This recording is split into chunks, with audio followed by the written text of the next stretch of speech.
Ya, memasuki akhir pekan dan sepertinya ada beberapa hal yang perlu kita ketahui. Ini kaitannya dengan tiga bank sentral yang sudah mengumumkan kebijakan moneternya di minggu ini. Dan kemudian apa yang akan menjadi fokus minggu depan? Kira-kira apakah ini akan menjadikan faktor pendukung untuk pergerakan tambahan atau justru kita akan melihat kebalikannya? Ini dia ulasannya. Oke, faktor pergerakan market atau penggerak market.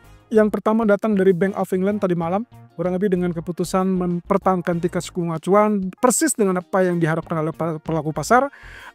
Tapi di situ ada voting MPC. Kalau tidak salah ini pun sudah pernah kita bahas ya, bahwa fokuskan dengan voting MPC-nya dan juga pernyataan Bailey. Dan ternyata terpecah kembali. Ada dua orang yang mendukung kepada penurunan suku bunga atau pemangkasan suku bunga, dan termasuk Andrew Bailey yang juga kecenderungannya bersikap dovish atau lebih tepatnya terbuka untuk pemangkasan lebih lanjut. Kemudian yang kedua adalah dari BOJ yang datang hari ini dengan keputusan juga mempertahankan suku bunga, tapi lagi-lagi ada perbedaan pendapat di situ. Dua orang mendukung untuk kenaikan suku bunga karena mereka menilai harusnya dengan kondisi inflasi Jepang saat ini itu sudah layak untuk bank sentral melakukan kenaikan suku bunga. Dan yang terakhir adalah dari sisi geopolitik yang sepertinya kita masih akan melihat upaya Trump untuk menekan Putin mengakhiri perang. Dengan cara apa? Dengan cara tentunya yang paling diketahui dari sejak awal tahun pelantikan dia adalah menekan harga minyak semurah mungkin. Nah, ini cukup menarik karena harga minyak sempat terpental kembali ke level 65-64, tapi kemudian dia tertahan kembali dan turun ke level 61. Tapi lagi-lagi terpental kembali sampai ke teritori 64 terakhir dan saat ini kembali bertahan di area 62 dan juga 63. Kira-kira apakah dampak ini akan kita lihat lebih lanjut minggu depan atau mungkin nanti malam akan ada kejutan penurunan di bawah 62 ataupun 61. Ini dia. Kalau misalkan kita perhatikan dari secara seksama, data BOE menunjukkan bahwa voting MPC itu ada dua orang dan itu berarti di atas ekspektasi yang sempat memperkirakan hanya satu orang yang akan berbeda pendapat. Biasanya itu adalah Dhingra.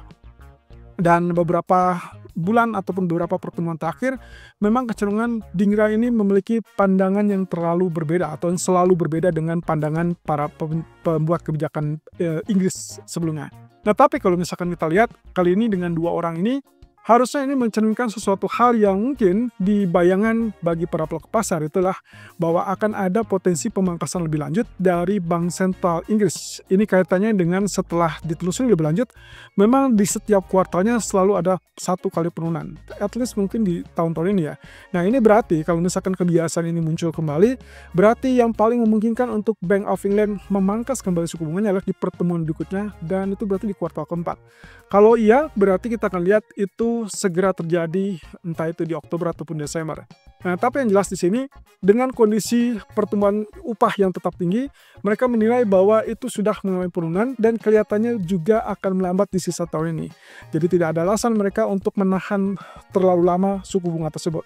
Nah, terlebih kalau kita perhatikan dari risiko kenaikan inflasi, mereka juga mengakui kenaikan inflasinya tetap menonjol, tapi risiko penurunan aktivitas ekonomi terlihat dari data GDP yang 2 minggu lalu, kalau tidak salah dirilis dengan angka 0%, sehingga akhirnya mereka menilai ada perlambatan dan harus ditindaklanjuti dengan penurunan suku bunga lebih lanjut. Nah, itu pula yang disampaikan oleh Gubernur Andrew Bailey, di mana dia membuka diri terkait dengan kemungkinan Bank Sentral harus turunkan lagi suku bunganya. Dan ini berarti kemungkinan posisinya adalah kembali lagi, pertanyaannya berapa banyak dan berapa besar. Kalau misalkan lagi-lagi hanya satu kuartal adalah satu pemangkasan suku bunga, berarti kemungkinan kita hanya akan melihat 25 basis point di salah satu bulan Oktober ataupun Desember 2025. Nah, tahun depan kita belum tahu apakah mereka masih memproyeksikan penurunan tersebut atau tidak. Yang jelas, pasar saat ini mempertimbangkan terkait dengan 33 basis point sampai Juli tahun depan. Ya, berarti kalau begitu mungkin ibaratnya ini hanya 25 basis point sampai ke tahun depan. Berarti kalau begitu dari sejak tahun ini atau dari sejak Oktober terhitung sampai ke Juli tahun depan itu hanya satu kali. Nah, tapi mungkin akan berubah kalau misalkan ternyata kita melihat data inflasi Inggris kembali turun dan menunjukkan proses disinflasi yang lebih lanjut. Kalau itu yang terjadi, jelas akan ada beberapa pemangkasan, bukan hanya satu kali lagi. Yang jelas terkait dengan kondisi global, Bailey juga mendorong bahwa ada kemungkinan yang terjadi adalah kenaikan suku bunga obligasi pemerintah itu jangka panjang dan kelihatannya juga yang mendorong kepada gilts market yang membuat kenapa dia terjadi kenaikan. Tapi pada dasarnya bagi Bailey ini adalah peluang kembali untuk menetralisir ataupun meredam gejolak pasar yang diakibatkan oleh dampak dari inflasi. Dan tentunya dampak inflasi ini juga menyoroti juga terkait dengan dampak tarif Trump. Oke, kemudian dari BOJ yang juga kembali menahan suku bunga dan 2 orang ternyata mendukung kenaikan suku bunga. Oke, perbedaan pendapatnya juga terjadi di BOJ. Kalau kita perhatikan di sini 2 orang itu adalah sepakat atau lebih mendukung kepada kenaikan karena mereka menilai terkait dengan inflasi. Takata dan Tamura. Takata melihat adanya pergeseran deflasi dan menurut dia target stabilitas harga atau inflasi di 2% itu bisa dibilang atau dianggap sebagai kurang lebih sudah tercapai. Nah, sementara Tamura itu lebih condong melihat ke arah kenaikan inflasi, tapi juga suku bunga seharusnya sudah resmi dinaikkan kembali. Ya, seperti kita ketahui, kalau misalkan khusus BOJ itu berlawanan dengan bank sentral lain, di mana bank sentral lain menginginkan penurunan suku bunga, sementara BOJ kecenderungannya adalah menaikkan suku bunga. Mereka sudah lama atau sudah terlalu lama berada di pelonggaran atau ultra easing policy. Jadi kita melihat mereka sudah mulai gerak untuk menaikkan suku bunga sejak awal tahun. Nah, kalau begitu kita mungkin akan menunggu kapan waktu yang pas untuk menaikkan suku bunga. Dan kelihatannya dari pernyataan Gubernur Katsuo Ueda pun akan setara dengan apa yang dikatakan ataupun yang ditujukan oleh para anggotanya. Nah, tapi yang terlebih untuk kita lihat di sini adalah efeknya terhadap USD Japanese Yen, karena sebelumnya dia sempat mengalami kenaikan sampai 148.40-an, lalu kemudian dia mengalami turunan dengan sangat-sangat cepat sampai ke 147.20-an. Tapi sampai saat ini dia kembali rebound mendekati 148 kembali, dan kita belum tahu apakah Katsuo Ueda itu akan resmi mengumumkan atau mengikrarkan terkait dengan rencana kenaikan suku bunga. Yang jelas dari perbedaan pendapat ini ada satu hal dan mungkin beberapa hal yang mungkin kita juga jadikan catatan. Bahwa kalau misalnya kita perhatikan dari 3 bank sentral yang mengumumkan kebijakannya, dari sejak Federal Reserve atau FOMC meeting, ada 1 orang yang berbeda pendapat dan dia lebih mendukung kepada penurunan agresif atau cut rate yang agresif. Dan itulah Stephen Miran. Tampaknya juga tidak terlalu aneh ya, karena kalau kita perhatikan ini memang orang yang dipilih atau yang ditunjuk oleh Trump masuk ke jajaran gubernur Fed.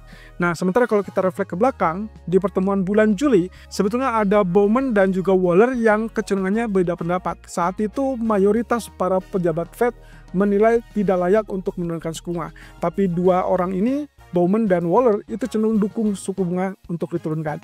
Itu adalah di bulan Juli. Tapi begitu masuk Stephen Miran, baik Waller ataupun Bowman tetap mendukung penurunan tapi hanya 25 basis point. Sedangkan Miran lebih menginginkan yang agresif, bahkan dia menargetkan harusnya Fed sudah bisa sampai ke suku bunga di bawah 3%. Nah, ini yang cukup menarik. Lalu kemudian ditambah lagi BOE, Bank of England, juga terdapat 2 orang yang dissent atau berbeda pendapat. Yang kecenderungannya di mana yang lain memihak kepada ditahan atau dipertahankan suku bunga, sementara 2 orang ini justru mendukung penurunan suku bunga. Nah, yang terakhir adalah BOJ, juga terjadi dissent atau perbedaan pendapat. Kira-kira apa sih yang mendasari atau melatar belakangi perbedaan pendapat ini? Tentunya kalau kita lihat dari kebijakan masing-masing bank sentral, terdapat suatu kasus ataupun suatu posisi di mana mereka menilai layak tidaknya untuk melakukan perubahan ataupun penyesuaian kebijakan moneter. Nah, kalau dari sisi FOMC sendiri, itu sebetulnya dari sejak tahun 1955, pertemuan FOMC selalu menunjukkan adanya perbedaan pendapat. Padahal sebelum-sebelumnya tidak pernah terjadi. Jadi kalau lihat dari ke belakang atau 1 tahun ke belakang, kelihatannya tren tersebut semakin sering kita lihat, termasuk dari FOMC September 2024. Dan lagi-lagi, waktu itu yang mencetuskan untuk beda pendapat ataupun pandangan adalah Waller dan juga Michelle Bowman. Nah, berarti itu juga terulang di bulan Juli kemarin, waktu mereka memihak kepada penurunan suku bunga, mendesak untuk penurunan suku bunga di bulan September. Nah, dan terjadilah pemangkasan tersebut. So, kira-kira apakah ini menjadi pertanda bahwa itu akan menjamin akan terjadinya perubahan kebijakan? Jawabannya tidak selalu dan belum tentu. Jadi tidak selalu mengartikan itu, tapi yang jelas setiap ada dissent ataupun perbedaan pendapat, maka Anda bisa perhatikan pergerakan market itu cenderung volatile atau ada gejolak yang sangat cepat. Nah, tapi balik lagi, semuanya akan sangat bergantung kepada pidato dari sang ketua ataupun gubernur bank sentral tersebut. Seperti yang terjadi pada saat pidato Powell, lalu kemudian pidato Bailey, dan terakhir adalah yang kita tunggu. Nanti adalah kaitannya dengan pidato dari Katsuo Ueda. Sementara itu terkait dengan harga minyak, kelihatannya Trump serius untuk mengakhiri atau lebih tepatnya mendesak supaya Putin berakhiri peperangan. Dan caranya sudah kita duga ya dari sejak awal tahun saat dia dilantik, dia terus menekan kepada semua negara termasuk juga Uni Eropa dan India untuk hentikan membeli minyak dari Rusia. Kemudian yang juga tidak kalah lupa adalah terkait dengan OPEC yang dia minta juga untuk menurunkan harga minyak.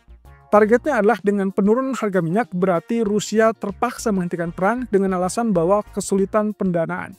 Dan kelihatannya yang juga akan lebih menarik adalah karena Amerika sendiri juga akan menggelontorkan atau memicu produk yang lebih banyak.